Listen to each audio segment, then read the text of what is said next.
भर पावसात पवनी शहरात पिण्याच्या पाण्याचा गंभीर प्रश्न.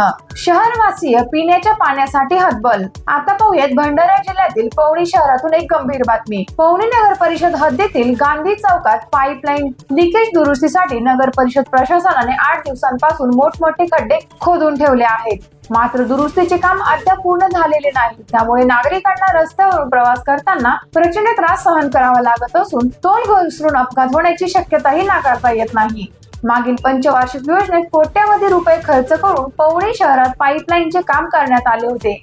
मात्र हे काम अत्यंत निकृष्ट दर्जाचे झाल्याने गेल्या कित्येक वर्षांपासून पाईपलाईन लिकेजची समस्या कायम आहे. परिणामी नागरिकांना 2-3 दिवस पाणी मिळत नसून त्यानंतर नळाला गढूळ पाणी येते. त्यामुळे साथीच्या रोगांचा धोका निर्माण झाला आहे. शुद्ध पाणी व स्वच्छ शहर राखणे हे नगर परिषद प्रशासनाचे कर्तव्य असूनही ते पूर्ण होताना दिसत नाही, अशी टीका नागरिकांनी केली आहे. नगर परिषद प्रशासनाने तातडीने लिकेज दुरुस्तीसाठी खोदलेले खड्डे बुजवावेत आणि शुद्ध पाणी पुरवठा सुरळीत करावा, अशी मागणी पवनी येथील नागरिकांनी व्यक्त केली आहे. टाइम्स ऑफ महाराष्ट्रासाठी भंडारा जिल्हा प्रतिनिधी प्रकाश नागतोडे यांचा रिपोर्ट.